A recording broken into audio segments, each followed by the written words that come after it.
So, dear Chairman, dear Jolie, thank you for the kind invitation. And now we will change the gear. We will leave the microscope and we'll go to the bedside. And I've been told that this place normally serves for weddings.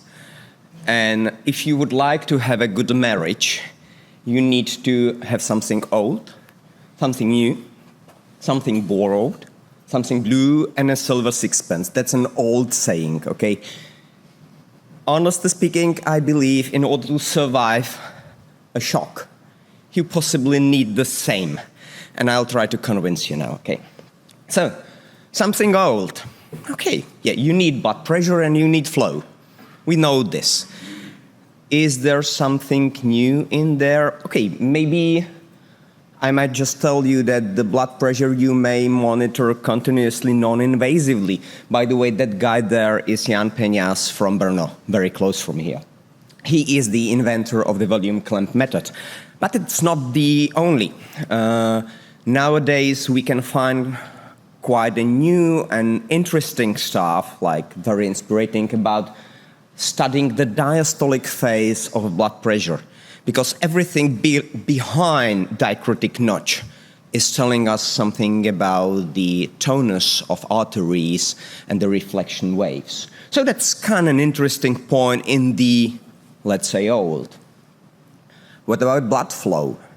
I don't know, most of you possibly monitor cardiac output at the bedside, but if you will ask the usual physician, ICU physician, if they monitor cardiac output at the bedside, then the usual answer is no, nowadays. And so I asked artificial intelligence. Maybe this lecture should have been in the blog of artificial intelligence because of this. And sorry, I asked artificial intelligence why we are not using cardiac output, and this was the summary. I won't read it. But honestly speaking, if you will read it, and all the arguments not for using cardiac output, and you will just replace the cardiac output with blood pressure, it will be the same.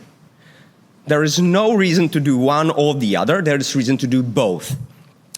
Okay, old. We have some new devices in there. We've got the new device by BD nowadays, but there are some other trendy devices on the non-invasive. So that's basically new in old. This is also new in old. If you will manage this guy, it was in 56, I believe, years old guy in the ICU in the morning. I took the picture. Are you happy with that? Okay, just based on the blood pressure, you might be happy. It was on Pico screen. Are you happy now? Nope. Okay, what will you do just on this? Okay, you might have some ideas. If you see everything, that the picture is much more complex. So that's an important point in there. When you are handling a patient, you need a complex picture. Cardiac output devices giving you, for instance, the volumetric methods. They give you the complex picture. Okay, so that's something not new now. In the old, this is also old, okay? But still we do mistakes in managing patients. It's another morning round, and I enter the morning, in the morning I go through the ICU, at like 6 or 6:10, and I frequently find quite some mistakes after the night. So this is one of these mistakes after the night.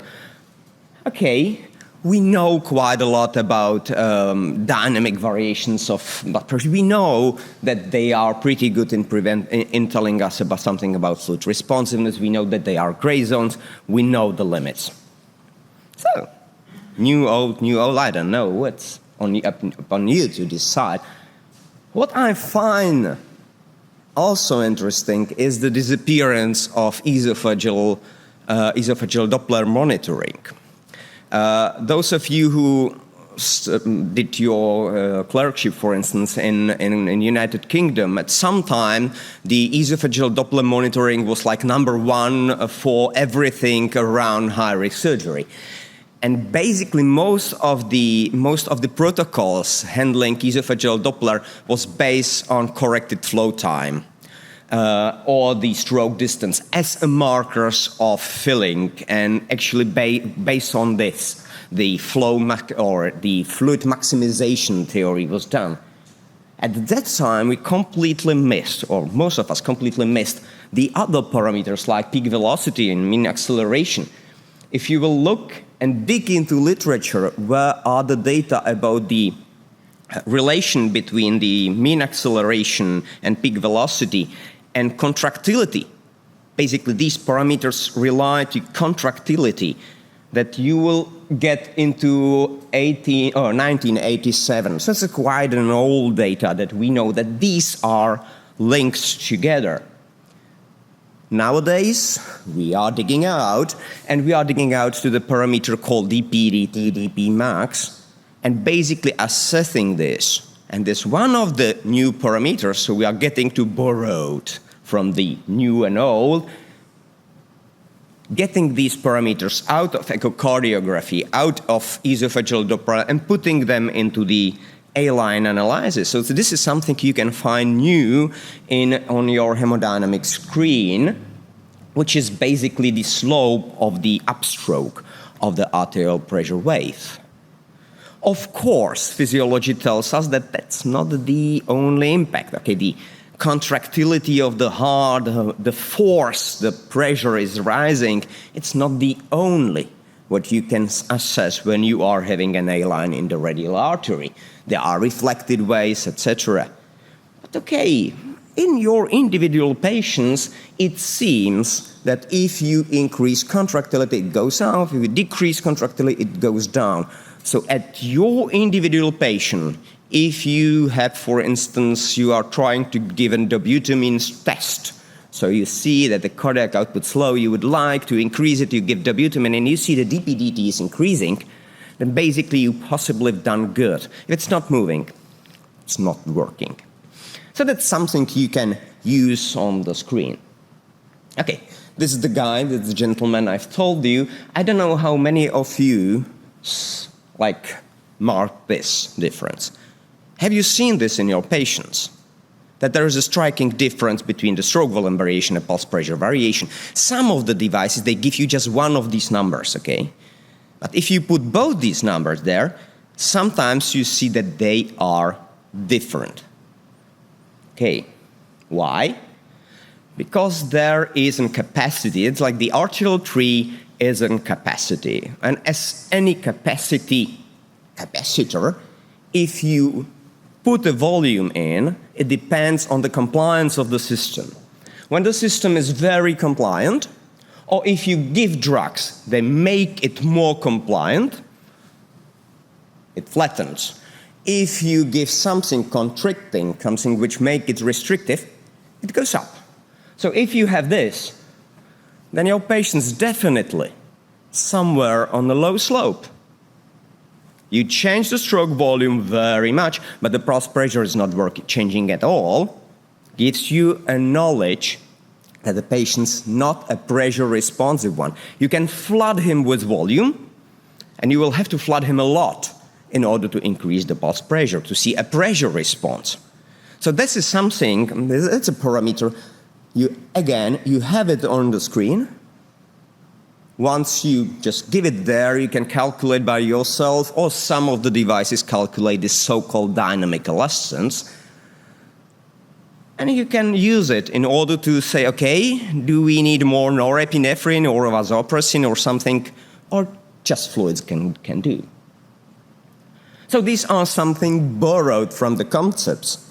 What about something blue? Okay, blue is all around in the ICU. We love blue. Okay, even the treatments are blue. Basically, the guy was saved by this blue. That's the same, I took just a line of pictures. It might have been a story on Instagram, of course. Also, our patients are sometimes blue. And we don't like them to be blue, okay? But if they are blue, and this is a message for me from the something blue, is if they are blue, it's very likely that they've got shock. And I tell my students, if the patient's blue, go for the red window. I've made myself and more windows. There are usually the 3 windows of shock. Yeah, the skin window, the brain window, the oliguria window, and I usually say, okay, there's a red window because windows were 4, and the red window is the circulation. So if you have the circulation positive, then you are pretty sure that you handle a shock patient. Then you have to do this blue lab, and if this proves, then go for POCUS, go for Genius, go for eFast, whatever you name it, and that's the lucky sixpence. So in order to help the patient, that's the lucky sixpence you need in the shoe. You carry the lorry, and if it's not helping, then you go for the hemodynamic monitoring. So that's what I usually say to my colleagues. So to conclude, and I'm pretty fast, I'm sorry, Zoli, I'm faster than I should have been. Maybe we can return to some of the concepts. For a shock to survive, I think we need something old, something new, something borrowed from the concepts. And I spoke about DP max. You see that it's definitely not something you can rely 100% on.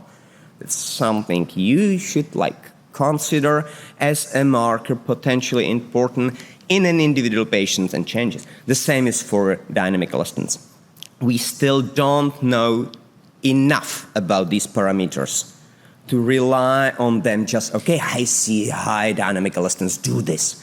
No, it's not the case. You have to put it in the complex puzzle of all this blue and then use the silver sixpence either as an echo or then give the hemodynamic monitoring tool if the sixpence tells you so. And thank you so much.